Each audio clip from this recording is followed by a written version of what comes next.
CTET 8 फरवरी 2026 परीक्षा देने वाले सभी छात्रों कमर कस लीजिए। बिल्कुल, क्योंकि ये अंतिम क्षण आपकी तैयारी को शिखर पर ले जाएंगे। हाँ, और आज हम बाल विकास और शिक्षा शास्त्र यानी सीडीपी पेपर 2 के 30 सबसे महत्वपूर्ण सवालों पर एक गहरी चर्चा करने वाले हैं। तो चलिए शुरू करते हैं। ठीक है, तो पहला सवाल। प्रश्न 1, निम्नलिखित प्रश्न में किस बहस पर प्रकाश डाला गया है? क्या किसी व्यक्ति का जैविक रूप से निर्धारित जेंडर अपने साथ वे सभी विशेषताएं लाता है जो किसी के सामाजिक रूप से निर्मित जेंडर को परिभाषित करती हैं?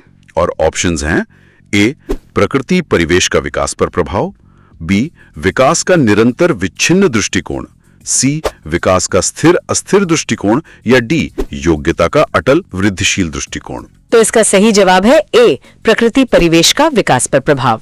अच्छा, ये नेचर वर्सेस नर्चर वाली बहस है। बिल्कुल, प्रकृति यानी हमारे जीन्स और परिवेश यानी हमारा वातावरण। ये सवाल यही पूछ रहा है कि क्या हमारा व्यवहार हमारी बायोलॉजी तय करती है या हमारा समाज। बहुत दिलचस्प। चलिए अब अगले सवाल पर चलते हैं। जी। प्रश्न 2 के दौरान एक प्रमुख विकासात्मक कार्य व्यक्तिगत, यौन और व्यावसायिक पहचान की खोज है। ऑप्शंस हैं ए, मध्य बाल्यावस्था, बी, प्रारंभिक बाल्यावस्था, सी, किशोरावस्था, और डी, मध्य वयस्कता। इसका सही उत्तर है सी, किशोरावस्था। किशोरावस्था यानी एडोलेसेंस। हाँ, एरिक एरिक्सन के अनुसार ये वो दौर है जहां पहचान बनाम भूमिका भ्रम का संकट होता है। मतलब किशोर जानने की कोशिश करते हैं कि मैं कौन हूं, मुझे क्या बनना है, इस तरह की बातें। बिल्कुल। ठीक है, अब एक अभिकथन और कारण वाला सवाल। ओके। तो प्रश्न 3, अभिकथन यानी कि ए है, बच्चे समाज के मूल्यों और मानदंडों को प्रत्यक्ष और अप्रत्यक्ष तरीकों से सीखते हैं, और कारण है आर, समाजीकरण समाज के रीति रिवाजों और अनुष्ठानों को पारित करने की एक सरल प्रक्रिया है। तो इसका सही विकल्प है सी, ए सही है लेकिन आर गलत है। अच्छा, ए तो सही है। हाँ, ए बिल्कुल सही है।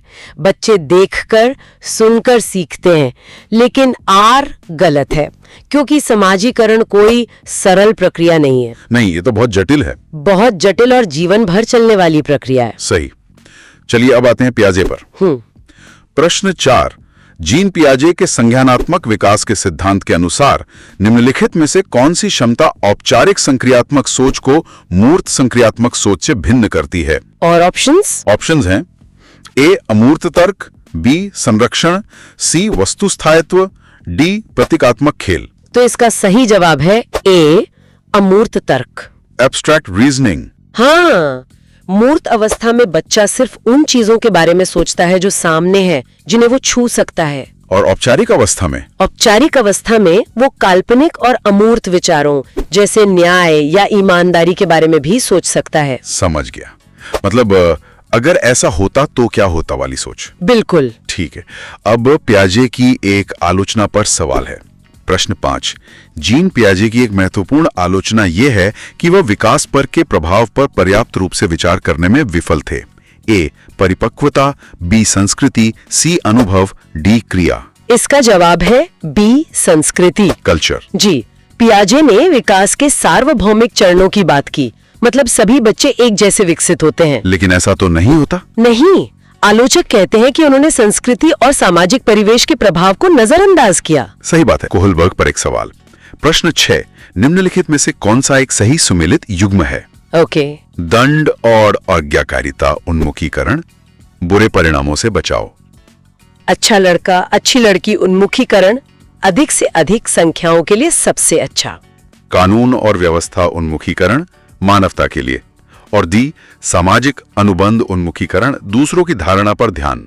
इसमें सही मेल है ए, दंड और आज्ञाकारिता उन्मुखीकरण बुरे परिणामों से बचाओ। ये तो पहला ही स्तर है ना? हाँ, पहले स्तर की पहली अवस्था। बच्चा नियम इसलिए मानता है ताकि सजा से बच सके। ठीक है, अब एक सवाल जो पियाजे और वाइगोत्स्की दोनों को जोड़ता है। प्रश्न 7, जीन पियाजे और लेव वाइगोत्स्की के दृष्टिकोण में कौन सी मान्यता समान है? ऑप्शंस हैं ए, बच्चे अर्थ निर्माण की प्रक्रिया में शामिल होते हैं, बी, भाषा संज्ञान को प्रभावित और निर्धारित करती है, सी, संस्कृति का सीखने पर गहरा प्रभाव पड़ता है। डी, बच्चों का विकास चरणों में होता है। यहाँ सही जवाब है ए, बच्चे अर्थ निर्माण की प्रक्रिया में शामिल होते हैं। ये बहुत जरूरी पॉइंट है। हाँ, दोनों ही मानते थे कि बच्चे ज्ञान के निष्क्रिय प्राप्तकर्ता नहीं है, वो सक्रिय रूप से अपने ज्ञान का निर्माण करते हैं। एक नन्हे वैज्ञानिक की तरह। बिल्कुल सही। चलिए, अब खास तौर पर वाइगोत्स्की पर एक सवाल। प्रश्न 8, लेव वाइगोत्स्की ने प्रस्तावित किया था कि। क्या प्रस्तावित किया था? ऑप्शंस हैं। ए, बच्चे अनियंत्रित पैदा होते हैं। बी, बच्चों की सोच वयस्कों से मात्रात्मक रूप से भिन्न होती है। सी, बच्चों की सोच वयस्कों से गुणात्मक रूप से भिन्न होती है। या डी, बच्चों में बहुत क्षमता होती है जिसमें वे कार्य भी शामिल होते हैं जिन्हें वे दूसरों के सहयोग से कर सकते हैं। इसका उत्तर है डी। अच्छा, तो ये ZBD वाला कॉन्सेप्ट है। हाँ, जोन ऑफ प्रॉक्सिमल डेवलपमेंट। उनका मानना था कि बच्चा किसी की मदद से वो भी सीख सकता है जो वो अकेले नहीं सीख सकता। सहयोग से सीखना, यही उनके सिद्धांत का केंद्र है। बहुत अच्छे। तो अब बात करते हैं बुद्धिमत्ता और जेंडर की। ठीक है। प्रश्न 9, अभिकथन ए है बुद्धि परीक्षण का उद्देश्य बच्चों की तुलना करना होना चाहिए, और कारण आर है बुद्धिमत्ता एक जन्मजात शक्ति है और इसे पोषित नहीं किया जा सकता है। इसका सही विकल्प है डी। ए और आर दोनों गलत है। दोनों ही गलत हैं। हाँ, बुद्धि परीक्षण का उद्देश्य बच्चों को लेबल करना नहीं बल्कि उनकी जरूरतों को समझना है। और बुद्धिमत्ता?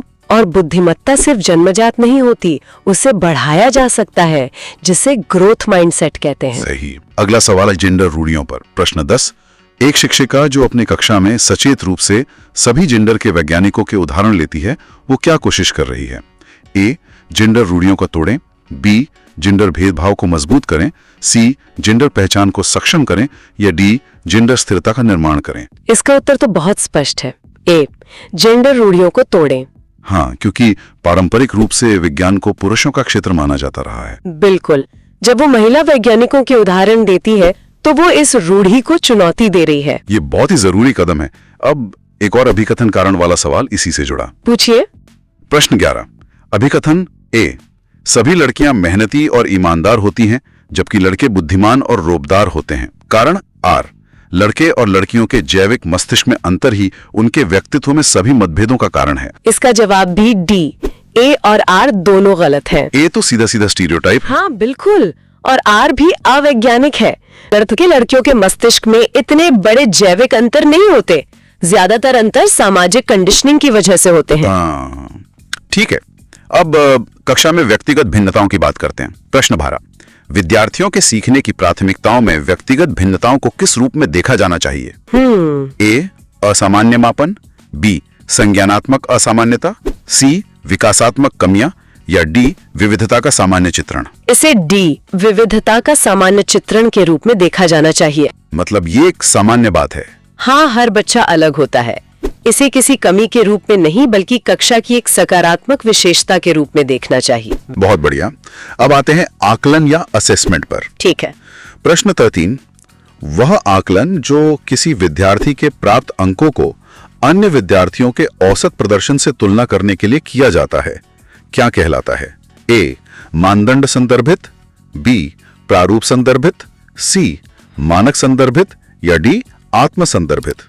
ये सी, मानक संदर्भित नॉर्म रेफरेंस्ड आकलन कहलाता है, जिसमें एक छात्र की तुलना दूसरे छात्रों से की जाती है। हाँ, जैसे प्रतियोगी परीक्षाओं में रैंक निकालना। ओके, अब कक्षा आकलन पर कुछ कथन हैं।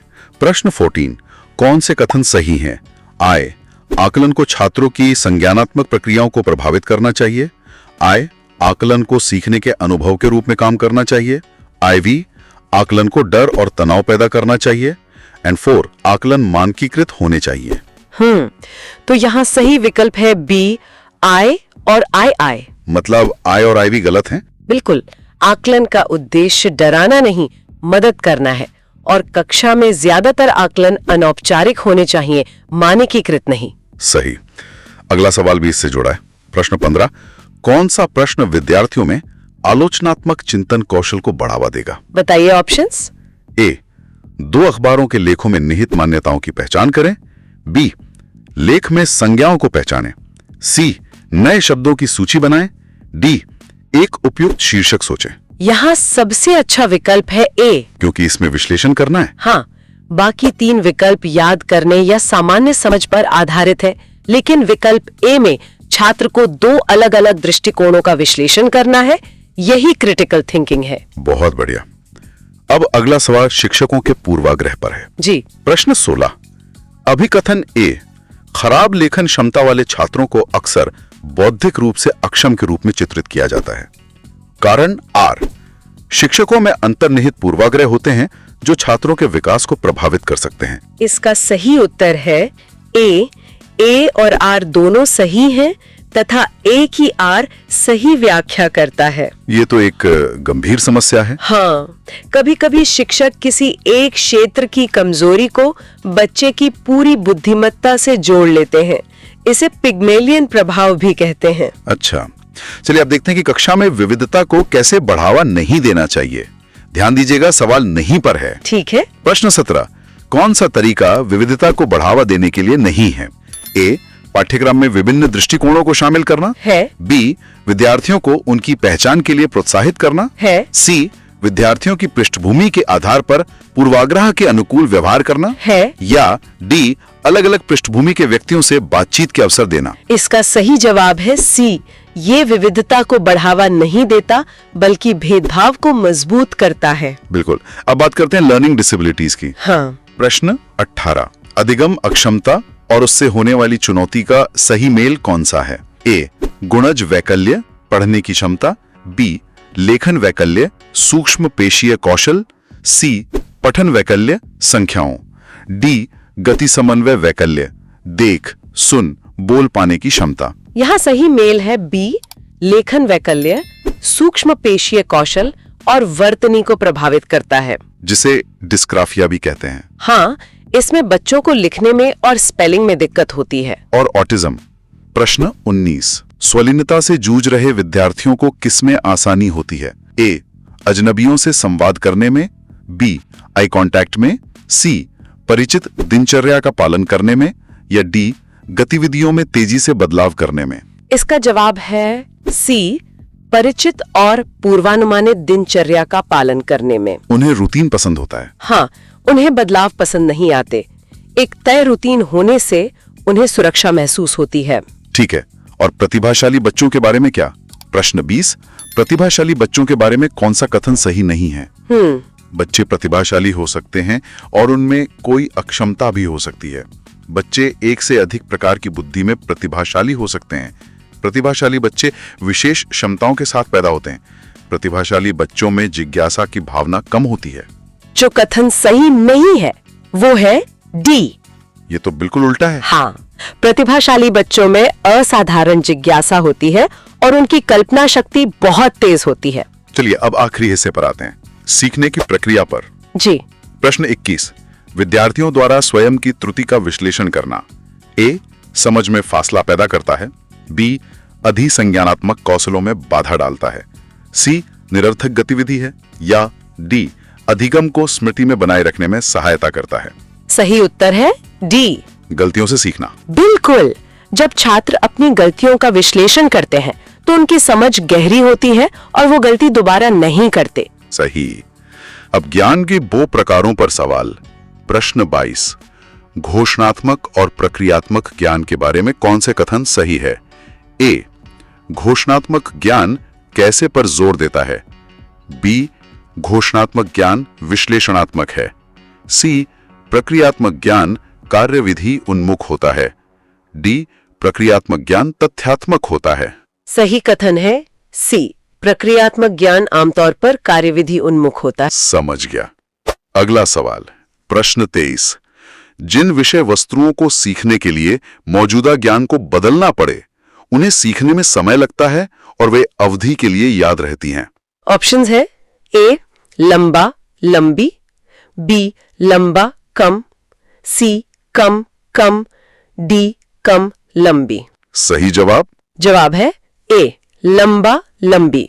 मतलब ज्यादा मेहनत तो ज्यादा देर तक याद। हाँ, क्योंकि जब हम किसी चीज को गहराई से समझते हैं तो वो लंबे समय तक याद रहती है। ठीक है। अब अधिसंज्ञान पर एक और सवाल। प्रश्न 24। अभिकथन ए, शिक्षकों को बच्चों को मेरा सीखने का लक्ष्य क्या है जैसे प्रश्न पूछने के लिए प्रोत्साहित करना चाहिए। कारण आर, जब छात्र आत्म मूल्यांकन करना सीखते हैं तो वे अपनी प्रगति में मदद कर सकते हैं। यहाँ सही विकल्प है ए और आर दोनों सही है तथा ए की आर सही व्याख्या करता है। ये तो अधिसंज्ञान का सार है। बिल्कुल। प्रश्न 25, अधिगम के निर्देशित खोज आधारित उपागम में क्या होता है? ए, शिक्षार्थियों को उनके हाल पर छोड़ दिया जाता है। बी, पूर्व ज्ञान की आवश्यकता नहीं होती। सी, शिक्षार्थियों को स्वयं ज्ञान की रचना करने के अवसर दिए जाते हैं। डी, शिक्षक तानाशाह होता है। सही जवाब है सी, इसे गाइडेड डिस्कवरी लर्निंग कहते हैं। मतलब शिक्षक सिर्फ गाइड करता है। हाँ। प्रश्न 26, वैचारिक समझ विकसित करते समय कौन सी रणनीति प्रभावी नहीं है? ए, विविध उदाहरण देना। बी, गैर उदाहरण देना। सी, विद्यार्थियों से उदाहरण पूछना।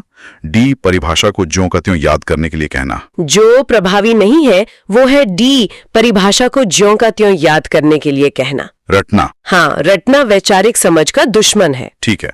प्रश्न 27, एक सक्रिय माध्यमिक विद्यालय कक्षा किसके सिद्धांतों पर स्थापित की जानी चाहिए? ए, व्यवहारवाद। बी, मनोगत्यात्मकता। सी, सामाजिक रचनावाद। डी, मनोविश्लेषण। इसका उत्तर है सी, सामाजिक रचनावाद। वाइगॉट्स्की का सिद्धांत। जी। प्रश्न 28, अभिकथन ए, समानुभूति दूसरों की भावनाओं को समझने की योग्यता है। कारण आर, भावनाएं और संज्ञान एक दूसरे से संबंधित नहीं हैं। यहाँ सही विकल्प है सी, ए सही है लेकिन आर गलत है। हाँ, समानुभूति की परिभाषा बिल्कुल सही है लेकिन कारण पूरी तरह गलत है। सेकंड लास्ट सवाल, प्रश्न 29, एक शिक्षक छात्रों को रणनीतिक स्वप्रेरित शिक्षार्थी कैसे बना सकता है? ए, अधिसंज्ञानात्मक कौशल विकसित करके। बी, हर काम के लिए पुनर्बलन देकर। सी, पाठ्य पुस्तक के उत्तर लिखवाकर। डी, वस्तुनिष्ठ परीक्षण पर जोर देकर। सबसे प्रभावी तरीका है ए, छात्रों को उनके अधिसंज्ञानात्मक ज्ञान और कौशल विकसित करने के लिए प्रोत्साहित करके। कौन सा आंतरिक अभिप्रेरणा का उदाहरण है? ए, बाहरी पुरस्कारों से अभिप्रेरणा। बी, व्यक्तिगत रुचि या आनंद से अभिप्रेरणा। सी, प्रतिस्पर्धा से अभिप्रेरणा। डी, प्रशंसा प्राप्त करने से अभिप्रेरणा। आंतरिक अभिप्रेरणा का सही उदाहरण है बी, व्यक्तिगत रुचि या कार्य के आनंद से अभिप्रेरित अभिप्रेरणा। दोस्तों, edu help by Raj channel के ओनर राज सर की इस एनालिसिस से आपको हेल्प मिली हो तो लाइक करें और कमेंट में लिखें सीडीपी में आपने 30 में से कितना स्कोर किया और टोटल कितने क्वेश्चन अटेम्प्ट किया। और हाँ, edu help by Raj channel को सब्सक्राइब करना ना भूलें। कल 8 फरवरी 2026 सीटीटी एग्जाम के लिए आप सभी को शुभकामनाएं। धन्यवाद।